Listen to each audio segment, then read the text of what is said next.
Hello and welcome to the latest episode of the Low Budget Review Show. I'm your host, Eric Smith. Today I want to talk about Apocalypse Weird, Red Palms by Weston Ochse.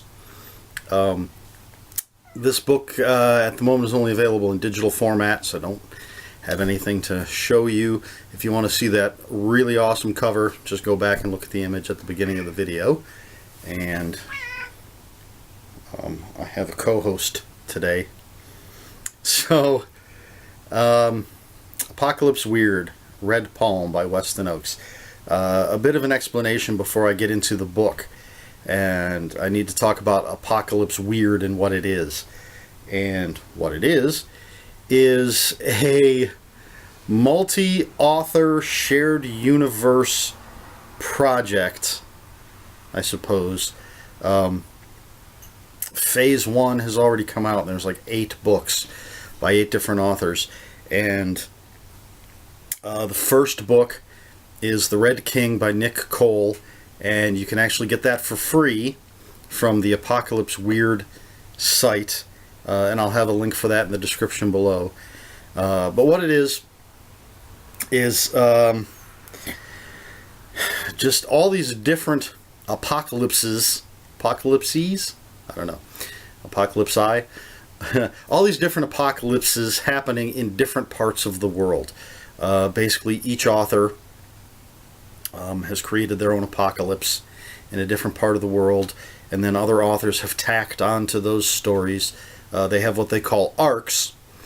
So, say The Red King is the first book in a particular arc, and it sets up the story and the apocalypse, and then the next author in that arc carries on from there, and then the next author in that arc, and then one of the other stories would be the first story in that arc in a different region. Not sure how clearly I'm explaining this, but this is the best I can do. So you've got all this stuff going on, but there's an underlying theme that's going to tie everything together. It's a multi-dimensional kind of story, and everything eventually is going to click, and well, as I said, it's all going to tie together. At least that's the hope. As I said, I think there's about 8 books out now. Phase 2 is coming out, and that's another 8 books. They even have a spot on their site where you can write your own story for Apocalypse Weird and submit it, and maybe get picked up by the publisher. Again, I'll have a link for the Apocalypse Weird site in the description below, so you can check out all this stuff. I love the covers. I really want to pick up all of these books, and I'm hoping they come out in physical copies, because I think they're going to look great on the shelf. Apocalypse Weird, this just big, huge, multi-author, shared universe, things crossing over, things tying together. And what we have here from Weston Ochse is Red Palm. It's the first story of its arc. And each arc has a title. I don't know the title of this particular arc. But anyway, this is the first book. It's setting up this particular apocalypse. And there's a lot going on in this story, so I'm going to try to keep it all straight, I guess, without giving too much away. So this is a world in an area where blood sorcery seems to be a relatively normal thing. There's the bad guy is the Black Bishop, and he's a blood sorcerer. He has the cathedral and this sort of compound where he's set up, and he's got monks and nuns, which they call harlots, and they've all been mutilated, either by choice or by indoctrination or brainwashing. The Mother Superior, for lack of a better term, has no legs. A number of the harlots have their arms and legs cut off. Their faces are all mutilated. The monks, when they're out in public, wear cowls and what's described as kind of a catcher's mask to keep their face hidden, because they aren't even recognizable as human anymore. And so this is the bad guy, the Black the Black Bishop has been kidnapping children and indoctrinating them into his cult, or whatever you'd want to call it. For years and years and years, he's been doing this. And one of our main heroes is a guy named Blaine, and he works for the League of the Red Palm, and they're trying to stop the Black Bishop. And Blaine has a personal stake in this. When he was a kid, excuse me, when he was a kid, you had to be home by nightfall, or these birds that worked for the Black Bishop would come and steal you away. And Blaine was late getting home one night. He was almost there, and the birds come swooping down. And this young girl who's his neighbor, her name's Mandy, she comes out and she fights the birds off, so Blaine's able to get home, but then the birds take her away. So it's become Blaine's life mission to find Mandy and try to get her back. So he's working for the League of the Red Palm, and they're sort of surveilling the Black Bishop in his cathedral. They have certain methods that I'm not going to go into. Then you've got a guy named Frank Spann, who's in the military, and he controls drones, and he's doing flyovers of the Black Bishop's cathedral to keep eyes on what's going on with him. But he's also spying on a young woman who calls herself Jenkies. Her name is Jennifer, but she doesn't like that. She's a cutter, and Frank's got a crush on her, so he's keeping an eye on her all the time. And this is where I try not to get into spoiler territory. We get the apocalypse of this area happens, and worlds collide, and monsters show up. There's chupacabras and giant death worms and all sorts of crazy stuff, and different versions of people, and it just goes crazy from there. And all of a sudden, the Black Bishop has tripled in power, maybe more, I don't know. All of a sudden, he's just ready to take on the world, and Sebastian is the leader of the League of the Red Palm, and he's telling his people that there's something even worse than the Black Bishop on its way. Just craziness going on. And I'm barely scratching the surface here, but I don't want to keep going on and just give everything away. Like, I didn't mention what the specific sort of apocalyptic event was. I'll leave that for you to find out. So that's kind of it. It's really difficult to describe. But I really enjoyed it, especially not having read the other Apocalypse Weird books. This stands on its own. It sets up a lot of stuff, and I look forward to the payoff. But it does, for the most part, has its own payoff. Weston Ochse is a fantastic writer, and he does a great job with this. Really some great imaginative stuff going on here. I love the blood sorcery and how it works, and it ties in with the cutters, because as a blood sorcerer you need blood, so the blood sorcerers are cutters by necessity, whereas cutters are, well, they might say it's by necessity too, I suppose, if one has the mindset of a cutter. But my co-host is trying to get out. But I like how it just ties the cutters in with the blood sorcerers, and just of course, I love chupacabras, so anytime a book has a chupacabra in it, it gets extra points from me.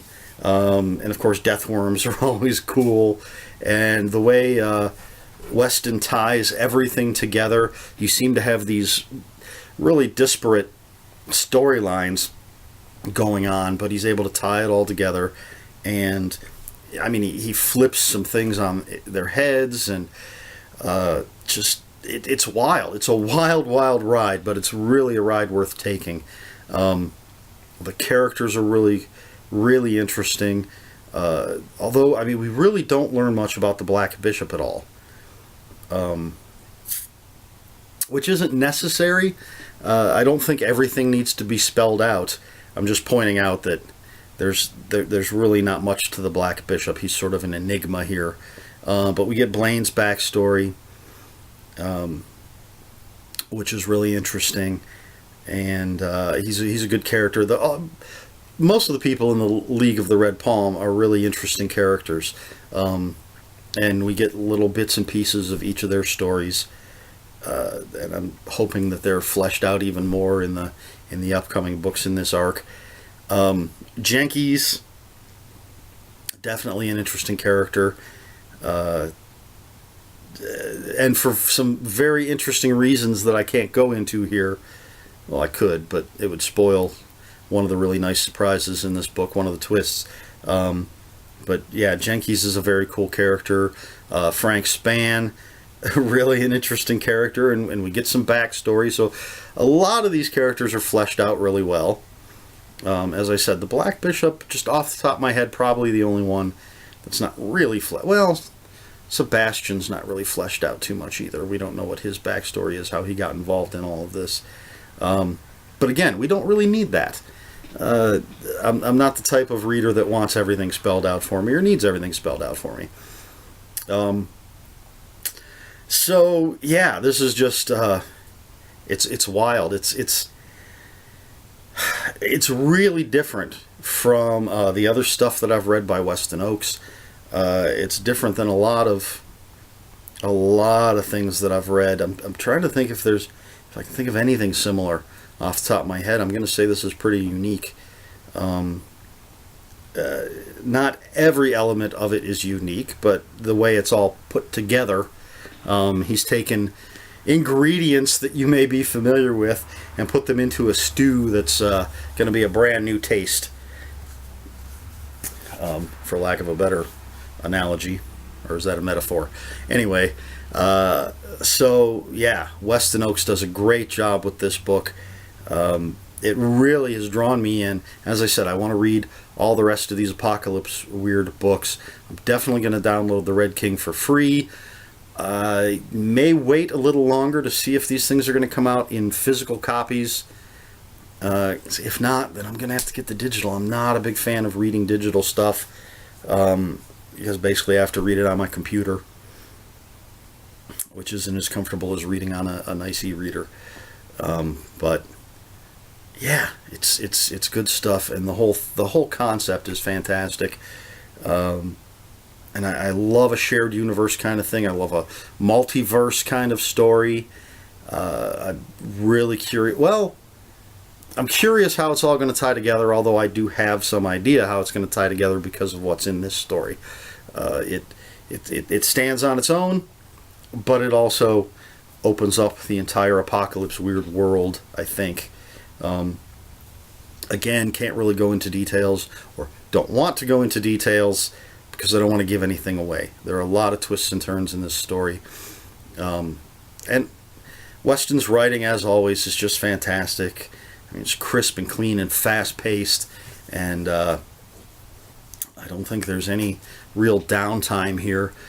We get a few quiet moments, but they're never boring, and that's a testament to his writing, of course. So I think I covered everything. I'm looking over at my little list of things I have written down over there, my notes, and I think I covered everything. I still have a cat wandering around. Don't chew on anything. Pardon me. So, come here, buddy. Alright, everybody's getting distracted here. The cat and I. Come here. Oh, yeah. There we go. Now you're on camera, aren't you, pal? Alright, so this seems like a good time to wrap things up. So that's Apocalypse Weird, Red Palm, by Weston Ochse. I'll have a link, as I said, for the Apocalypse Weird site. I will have a link to Amazon for this book. I'm recording this on May 19th, I believe it is. No, it's the 18th, and the book should be available on the 19th on Amazon. So I'll have a link for that. You know what? I'm going to throw in a link for Weston Ochse website. because he's an author you should be checking out. His stuff is fantastic. So lots of links going in the description below. If you have any comments, questions, or corrections, please put them in the comments below. Comments will be open for spoilers. Just please be polite and post a spoiler warning if you're going to spoil anything. If you want to know more about the series, I think I covered everything I know. But if you want to know more, feel free to ask. If you want to know more about this particular story, feel free to ask. If you've read any of the other ones, please let me know, and let me know what you thought of them. They all sound really, really fascinating. Please like, share, and subscribe. I'm really distracted by this kitty. My little buddy. Alright, I'm getting way off track here. So, yes, Apocalypse Weird, Red Palm, Weston Ochse. Check out that cool cover at the beginning of the video. All the covers are of a similar design, I suppose. I just really like the way they look. And again, I think it would look fantastic to have all of those just on the bookshelf. So check it out. And that's it for this episode of the Low Budget Review Show. And until next time, read more books.